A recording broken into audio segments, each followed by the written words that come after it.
Namaste, welcome to the Ninth. episode of the second season of TT Talks. My name is Suhas, My name is Ritika. My name is and Ben. today we have a special guest. Hi, my name is Sailaja. Yeah, so let's just get started. So Ritika, do you have some questions? Yeah, so tell us a little bit about yourself, where you're from, and, what you believe in. Sure. My name is Sailaja, like I said before. I'm from New Jersey. I basically have spent most of my life there. I think we moved there when I was 3, so it's all I remember. So any other state, like you said you're from Georgia, just sounds very exciting. It's like, ooh, tell me more about Georgia. You don't have, 20-degree weather there, I bet. And I am very passionate about activism, and we were having a conversation before about representation. I think that's really important, and I think that I'm really passionate specifically about feminism and intersectionality. I think that when I was younger, I had a very narrow vision of what feminism was, and as I've gone older, when I went to college and met with other activists, I realized that feminism is so much more than what I thought when I was little, which is like, Susan B. Anthony came in and fixed everything. But no, it was actually, it's actually a lot more. It's actually about the intersectionality between women of color and non-binary people, and just a lot of voices of people who've been oppressed. And so that's something that I really believe in. And when I was in college, I studied public health, and that really opened my eyes to the importance of mental health and how we just don't take mental health nearly as seriously as we do physical health in our country, and then especially in our community, mental illness is so heavily stigmatized. And I've expanded this in my work with a nonprofit organization called End Cyber Abuse, where we aim to fight against the serious spread of digital violence, especially against people of marginalized genders. So I don't know if you guys want me to talk more about that, or. So we'll start off with mental health. So why do you think there's such a silence around mental health in South Asian communities? I think that our parents, I'm assuming that we were all probably born and raised here, and are raised here, and our parents are the ones who came from India. Mm-hmm. I'm assuming. Yeah. Everybody here is in the similar experiences. So I think our parents grew up in an extremely different environment than we did. And it's not, I think when I was younger, also I had a more narrow mind where I was thinking our parents are so ignorant. But no, it's not about that. I don't think it's about that. I think that our parents made a lot of sacrifices. So we've been able to live more privileged lives than they ever did. But because of that, because India is a country that has so much less privilege and resources that America does, so much about even if our parents did grow up middle class, so much about that, so much about the culture there is just about survival. Right. So they're so busy focusing on how am I going to feed my family? How am I going to do this? That they're just not able to acknowledge that there's something more beyond it. And I also think that there's such a heavy emphasis on the way we present ourselves to other people in our community, and mental illness it doesn't jive with that. There's just such an extreme representation. Like when you go to India and you say the word mental illness, and again, I'm speaking generally, but very much people just think, it's somebody who's needs to be somebody who's a danger to society and needs to be locked up. So because of that, I think it's a mixture of just the emphasis on survival, so much about not really wanting to reveal vulnerability. It's just always so much about what will other people think. And so I think the combination of that meant that even when they are here, even if they have the resources now to address mental health, they don't want to, because the way they were brought up, if you were admitting to any sort of issues with mental health, you are somehow shaming your family, you're shaming your community. And that mindset that you grow up with is really, really hard to shed. And do you think the intense academic environment, and comparison environment, plays a role in that? Oh, absolutely. Again, it goes back to the heavy emphasis on appearances, and everybody. It's always about what are you doing for your family? It's so much about, I think the main difference between American mindset and Indian mindset is that American is very individual approach, and in countries like India are very much about community approach. So in India, in America, if you get good grades, it's like for yourself. It's like your own personal accomplishment. But in India, if you get good, my mom loves to tell me how when she was, younger, even though she was brought up with that mindset of like, oh, girls are just meant to be married, they're not really meant to get jobs, she still worked really hard in school. Why? Because she wanted to make her dad proud, because she wanted to like have her dad get a good name and come home and tell her dad that like, I got good grades, I got the top of my class. And just telling everybody that so and so's daughter did that. So I think that really translates to here, where our parents are like, you not getting good grades is not just a reflection on yourself, it's a reflection on myself. And so unfortunately that translates to not the best communication, and I'm sure we all felt that pressure.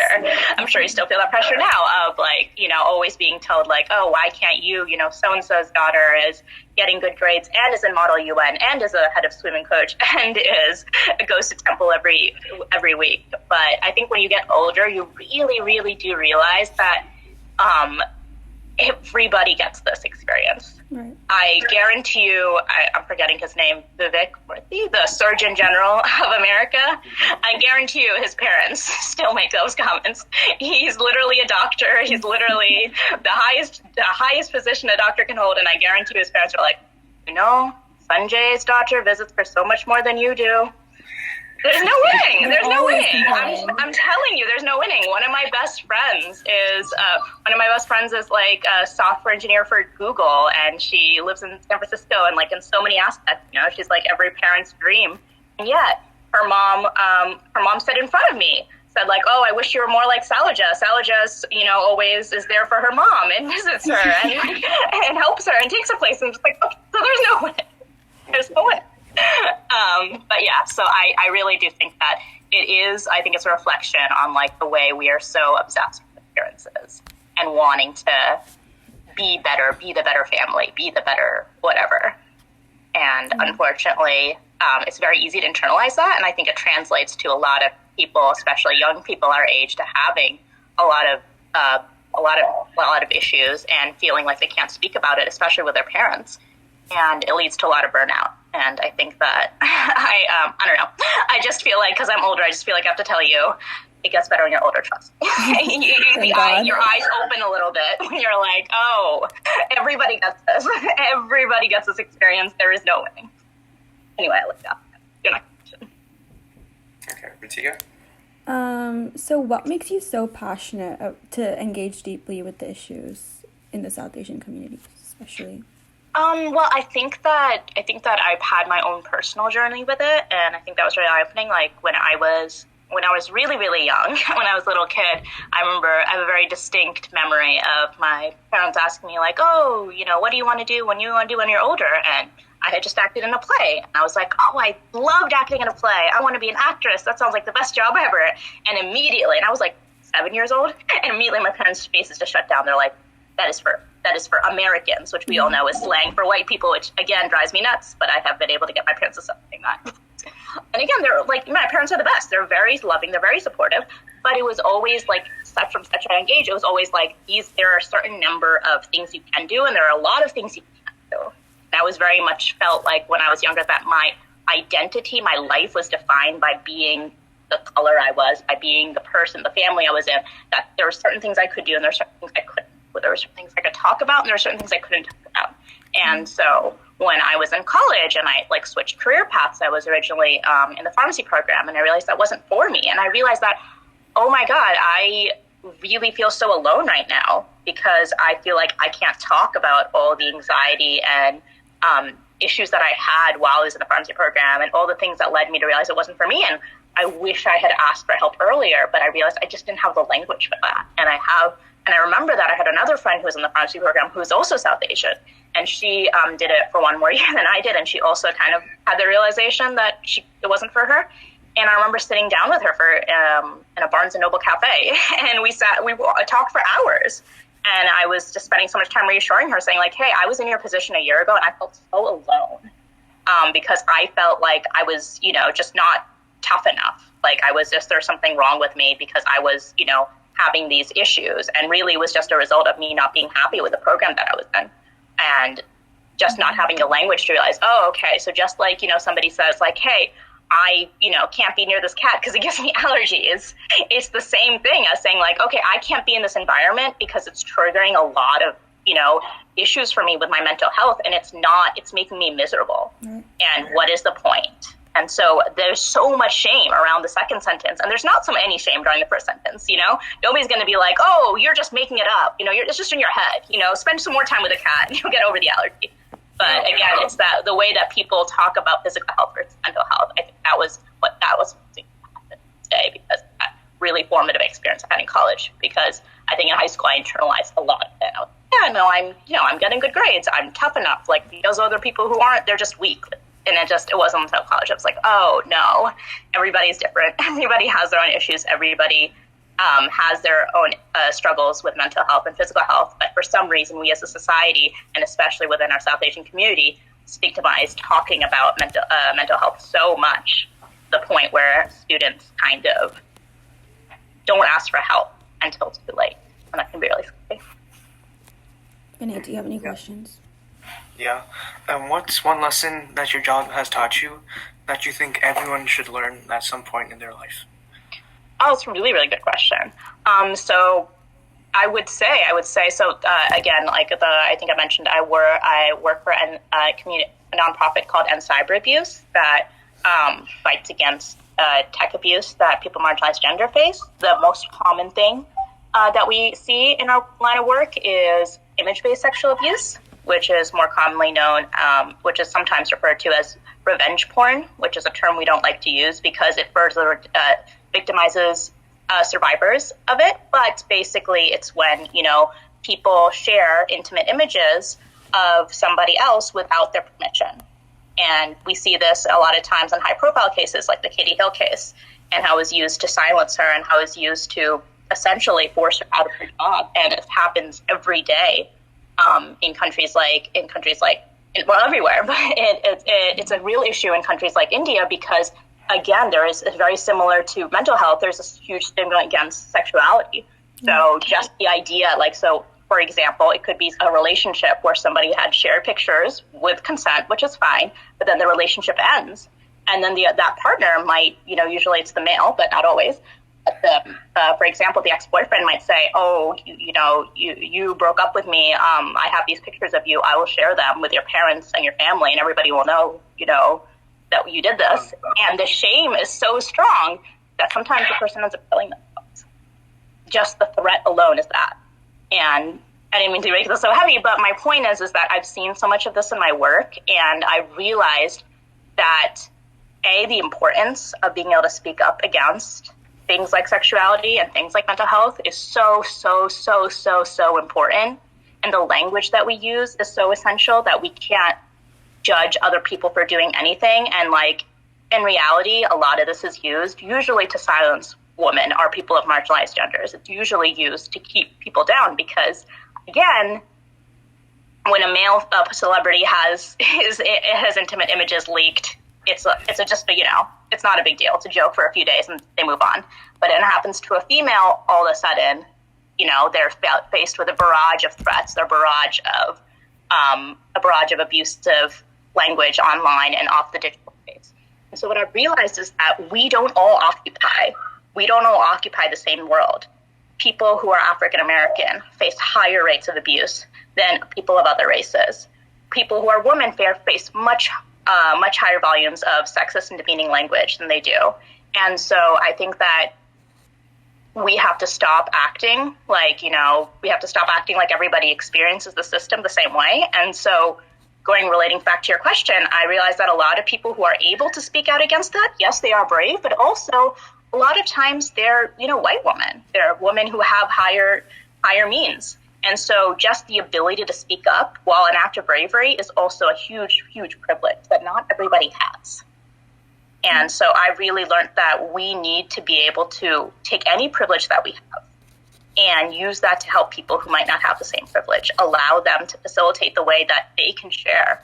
And justice does not look the same for everybody. So maybe if that happens to you, you would want the person to go to jail. But maybe another person doesn't want that. Maybe another person just wants an apology. Another person just wants to never think of those people ever again and just wants those pictures deleted. And so I think that, I think that I've really learned that the institutions that I've grown up believing are universal, they're really not. They're designed by people with certain power structures in place. And if we want to have a more equitable world, we need to be able to make sure that the system has provisions in place for people with mental illness, for people who have different cultural backgrounds, where even a picture of them without their hijab might get them into a huge amount of trouble. So everything that we have that's designed around us is usually designed for and by a certain group of people. And I think that we need to be able to broaden that conversation, broaden those definitions. Yeah. How do we exactly approach the people with the backwards mentality to change? So I think that whether it's related to mental illness, whether it's related to sexism, whatever it is, I think there's usually two, I don't like to be generalizing, but, I do think that in my experience, it usually is one of two groups. It's usually somebody who really is ignorant. They really have not had their eyes or their experiences open to if you grew up your entire life believing that mental illness is a dirty word, that if you are, that if you talk to a therapist that makes you crazy, then that just means that you don't have enough information, you don't have enough resources. And so there's a large group of people, and they're not stupid. They know a lot of things that we don't. It's just that they were taught very different things when we were growing up. And so just like we have a lot to learn from them, they also have a lot to learn. And so I think that group of people, it's not backwards. It's just this is the experiences that life has given them, and that has shaped their perspective. And so being able to approach that from a position of empathy, which I know is much easier said than done, and, guide them and be like, okay, I understand these are all your experiences. I'm not invalidating at all, but these are my experiences. And can you see how my experiences are leading me to think completely differently? And so just trying not to be like, okay, I'm trying to change your mind. Just trying to be like, no, I understand where you're coming from. If I had those experiences, maybe I would think the same thing, but here are my experiences. You see where maybe I think differently? So that's one group of people, in my opinion, where it's just really a place from ignorance. And then the other group of people, I think, are people who know exactly what's going on. And these are I think tend to be more like politicians, more people in power. They know everything and they don't care. Or rather, they know that the way things are right now benefit them. And so they want to do everything in their power to keep it the way they are. So I really do think it's like that. I think it's two groups of people. So I think that group of people, I unfortunately think it's a lot. I think if you're motivated by greed, if you're just motivated by, I have power and I want to keep it, I think those are the people in my keep. But I honestly do think that's not the majority of the people. I think the majority of people that we think are backwards aren't backwards. Aren't trying to hurt people. I think they just really have completely different experiences than we have. And we have to be able to be empathetic, and we have to be able, and I think all the people in our life that we love but think very differently from us, I think it's those group of people. I think they don't think they want to hurt anybody. I think they just have such different experiences from us. Mm-hmm. And I think we have to be able to say, hey, can you tell me more about your experiences? Can you tell me why you think the way you do? And then after they share, then maybe they're more willing to hear you. And again, I'm saying this, it's very hard because when I was younger, I very much, said I was a feminist, and I just was like, and I am a feminist, and I will always be strong about being a feminist. I will always be proud of being a feminist. But I think when I was younger, I thought, okay, that means that I'm just going to yell at people and, kind of try to force them to change their perspective. And now that I've spent some more time through my job and just getting older, I realized that's not going to work. You have to try to relate to people in any way you can. Did you have a stimulating event in your life that really put you on this track, or? Well, I would say that I think I mentioned before the switching out of the pharmacy program. I think that really was a big stimulating event because I think until then I had kind of followed the good brown kid fast track, you know what I mean? I was in the AP classes, I was in the honors classes, I was, getting, I was an honor roll, I was, did all the right things, I was at the right extracurriculars, and I got into the number one program that I wanted to do. And it was only then that when I entered college that I was it was very eye-opening. It was all the things that I thought that were right might not be true. And, I thought that I was just really, really smart and, better than all the, quote unquote, better than all the people who didn't get a really high SAT score or didn't, get into the AP classes. And the truth is I wasn't. The truth is I just had a lot of resources at my disposal that not everybody had. And, just because I could get into the program and just because I could do pharmacy, does that mean I want to? And so I think that was basically, I think when I was in college, that was the first time I asked myself, what do I actually want?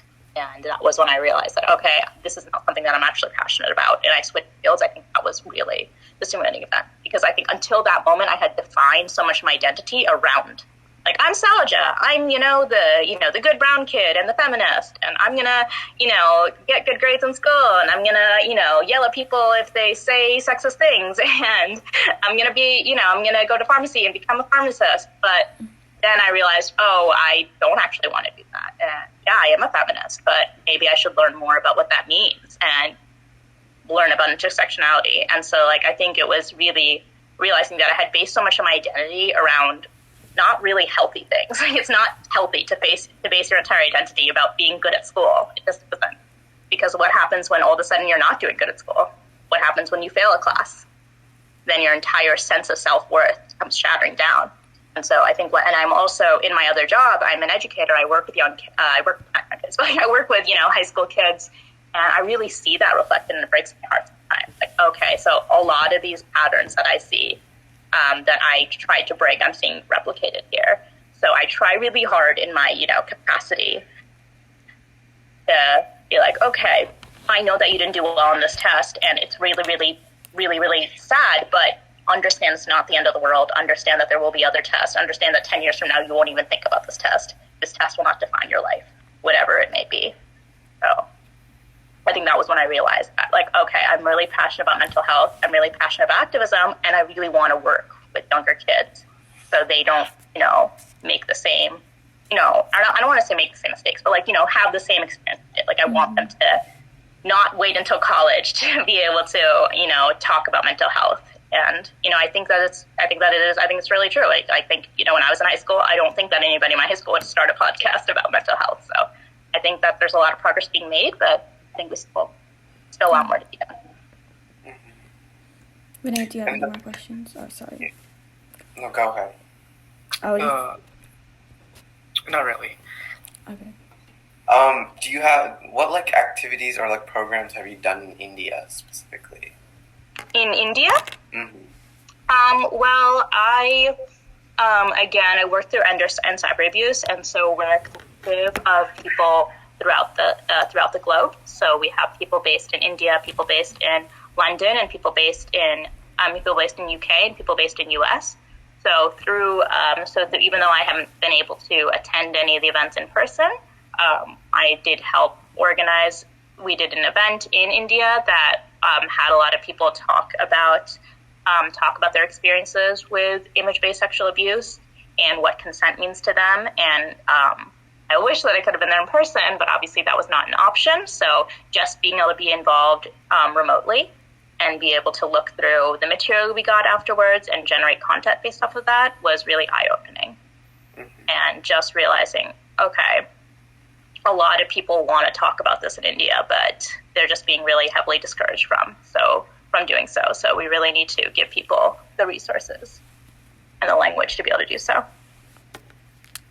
And where do you see yourself in 10 to 20 years? I don't know. I think that if you asked me 10 years ago, I would have had a really clear-cut answer for you. And I think that was part of the issue. I think that I used to have a really rigid idea of where my life was going. And when a small deviation happened, I really fell apart. And I think a lot of my journey now has been trying to embrace the unexpected and realize that life is not a linear path. And so 10 years from now, I would love to be continuing to do my activism work. I would love to be doing it on a greater capacity. I'm trying not to follow a rigid path. I'm trying to be myself, let myself be open for the opportunities that come around me. But I can tell you what I hope to do is in 10 years is be able to talk about this on a larger scale, be able to continue working with ECA and other organizations to talk about women's rights in the digital space, to talk about mental health in the South Asian community. That's what I hope to do. I think that's really important, not sticking to a straight path and just allowing events in your life to like shape who you become and what you do. Yeah, absolutely. I completely agree. And I think a lot of people, especially in our community, are really discouraged from that. And I get it. Like, there's a lot of safety in like having a very clear-cut path, but I think it really does more harm than good. Because if you're so focused on following one path, you ignore so many other opportunities that come your way. Thinking back to when I was in high school, I was thinking like, oh wow, there's so many things that I could have done that I wish I had done, but I didn't, because I was on a very narrow path to a certain program and a certain career. But that's all that matters, is that I know not to do that now, and now I say yes to anything. For example, literally this morning, I was just answering questions. I was doing an interview with a magazine about representation, South Asian representation. I don't know if any of you watch Bridgerton. Oh, I watch it. I watched the first season. Oh, well, do you know season 2 is going to have a South Asian woman? Yes, I'm so excited. There's 2 actresses. I'm so hyped. And so a magazine, I think, what was the magazine called? Stylist. They reached out to me, and they were asking me my thoughts on seeing a dark-skinned South Asian woman in the role of Kate. And I had a great time. I wrote probably way too much than they wanted, but I had so many thoughts, right? Because, I'm sure you know what I'm talking about, Ritika, especially. Like, I think when you're a young woman growing up in the South Asian community, like, there's so much emphasis on, like, light skin and, like, colorism, and that's a whole other thing I could spend another hour talking about. Like, I think colorism is a huge, huge issue in our society. In our culture. And so, like, so many, like, even though again, I'm really lucky to have a supportive family. Like, my parents never made comments like, don't play outside in the sun and stuff like that. They were always very, like, your skin is beautiful, don't ever change the way you are. But that didn't change the fact that whenever I went to India, I would see Fair and Lovely commercials non-stop. Yeah. When I would hear relatives, they would use the word fair and beautiful interchangeably. Like, is he fair meant, is he good looking? And all these things. And so when they announced that they were going to have, a South Asian actress for Kate, I was like excited, but I was fully like a woman, because that's, normally what we've been seeing, right? And so when they announced that it was going to be a dark-skinned South Asian, I was very, very excited. So I'm very excited for Bridgerton season 2, and I just hope that we get to continue opening up what our definition of beauty is, and I hope that we just really, really continue fighting against colorism, because it's everywhere. So I'm excited to see that interview and see what other people think. But yeah, I think that saying yes to things that you want and not worrying so much about what other people think, really, really, really, it sounds simple, but it can make a huge difference. So true. Yeah, and have you watched Never Have I Ever on Yes. Netflix? What are your opinions on that? I have so many opinions on Never Have I Ever. On one hand, it's, it's amazing to see, like, a show created by a South Asian woman, about a South Asian woman, again, like, as somebody who grew up, like, as an Indian girl, watching so much TV and reading so many books, and never yet saw somebody who looked like her. It was so exciting to see an Indian teenager on screen. However, I think nothing is perfect. I think there's a lot of issues with it, and I think that our community is so hungry and thirsty for representation that when we see one thing, we're just like, we latch onto it. So a lot of people criticize it for many valid reasons and some not so valid reasons. Like, I saw some people criticizing it for having a character who was, like, obsessed with boys and sex, and a lot of people like, I never did that. Like, I was just a good girl studying. I'm just like, okay, but other girls were not. Like, it's okay. There's more than one type of good brown girl. And also, she was also very academically focused. They showed that she's, very strong academically. I didn't think that was a very valid criticism, to be honest with you. But I think there are other valid criticisms. I think that it did also show, showed, like, a very narrow view of the South Asian experience. I think it showed, like, an upper caste Hindu heteronormative experience. And again, that is the most privileged experience within India. And so I think it was ignoring a lot of struggles that people within the community who are of different identities face. I think that it's kind of a shame that they missed an opportunity to have 2 South Asian characters have a romance, although I guess they kind of are hinting at it with Kamala and the teacher, I forgot his name, in season 2, so maybe there'll be more of a thing in season 3, but I do think it's a shame that I feel like the vast majority of representation of South Asian characters on media, almost always like a white person, that they're paired with. And I'm saying this as a Paxton and Ben supporter, don't get me wrong, but I do think it's an unfortunate trend. Like, I think that I was like thinking for the interview questions that what examples I could think of these South Asian characters being together on TV, and I could think of one example, and that's it. And that's kind of sad.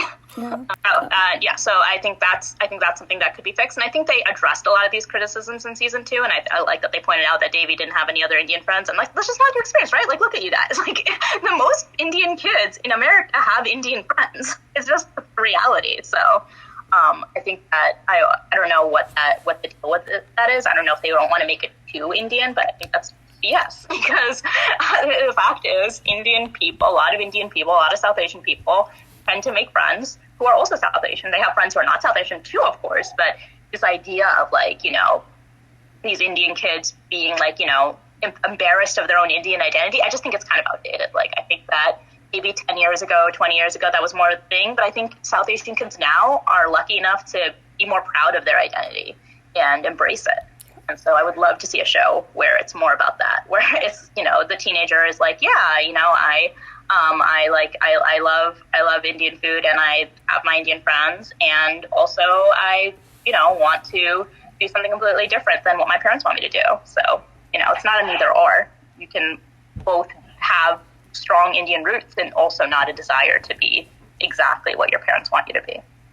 So I'm excited for season 3. I enjoy it for the most part. Of course, it's not perfect, though. But no, you were saying something before? I think that was Ritika. Oh, no, I didn't say anything. I could have sworn I heard somebody say something, but maybe we'll imagine that. Mm-hmm. And what do you think about like more and more restaurants and like other like stores like Costco like selling more Indian products and stuff like that? Yeah, I think that they're seeing it as a business strategy. To be honest, like they're like, oh, we got, like you said, where are you in Georgia? Coming. Is that near Atlanta? No, it's in North Georgia. You're like Atlanta, the one place people know about is Georgia. The only reason I mention that is because I know Atlanta has a huge South Asian population, right? Mm-hmm. So, like, I'm sure, like, if you're, like, in Atlanta or if you're in Edison, New Jersey, like, places where there's, huge amounts of brown people, they're realizing now, like, oh, we better hop on that trend. Why are we losing business? So, in my experience, though, like, I usually buy Indian food from, like, an Indian store rather than, Costco or something like that, just because they have variety experiences, like, the variety of products, like, Costco and stuff like that. It tends to be, like, in the international aisle, and they're like, okay, we're going to sell one type of samosa and one type of dosa mix. That's it. And, there's so much more, right? So I think it's cool. I think it's like nice that like, okay, if I'm in a pinch, I can get some Indian stuff from, mainstream store. And yeah, like definitely, it's a matter of convenience. So I don't have any issue with it. I think in the end of the day, it's a business decision. But yeah, in general, I always try to support local if I can. That's really, yeah. And yeah, we had a project about a couple months ago about like introducing South Indian like elements to like school lunches. Ooh, interesting.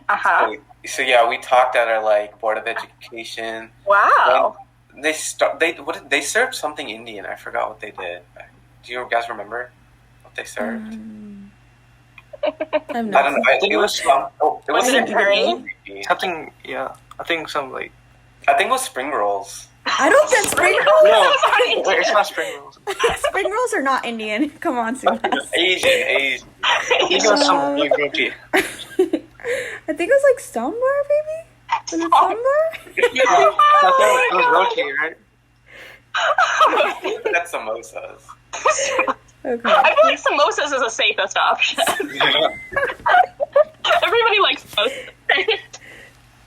So funny. Versus sambar, I feel like you will have like 10 different Indians arguing about like what should go to sambar. Like, the South Indians be like, excuse me, this is sambar. And the North Indians like, hey, this is rasam. It's just like the whole thing. That's amazing that you guys talk to the Board of Education. Like, these are the things that I'm so inspired by senior generation to do. I would never have thought to do that when I was in high school. I was very much about the mentality of keep your head down, grades, and that's all that matters. So I think that's so cool that you went and talked to your board of education, and that, like, again, like, I know it's, you know, whatever steps it is, big or small, being active in your local community is so important, and something that so many people don't do. Many people don't even vote in, like, you know, non-presidential elections, and some people, like, don't even know who their mayor is. So I think it's really amazing that you went to your board of education.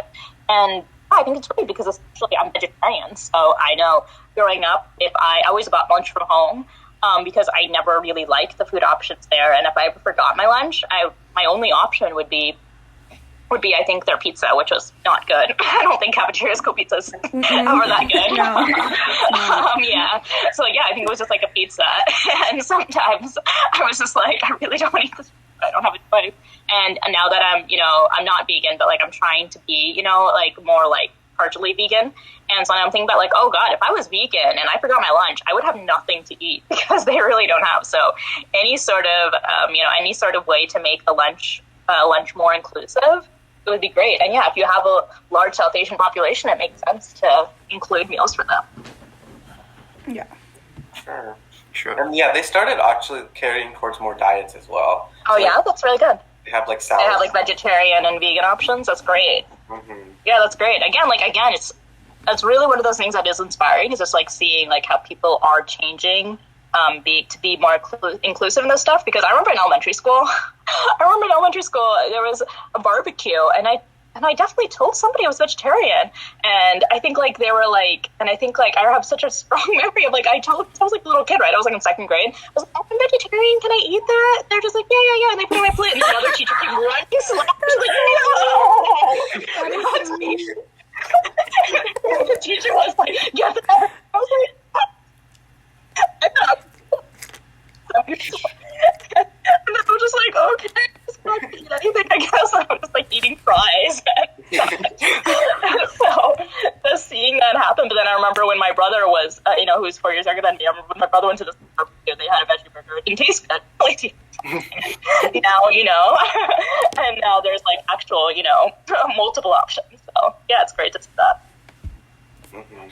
Yeah, that's funny. Oh yeah, it was great. The teacher was so scared. I mean, it's nice, you know, it's nice to like know that she cared about honoring my restrictions. But yeah, it was just great. Mm-hmm. I was very scared.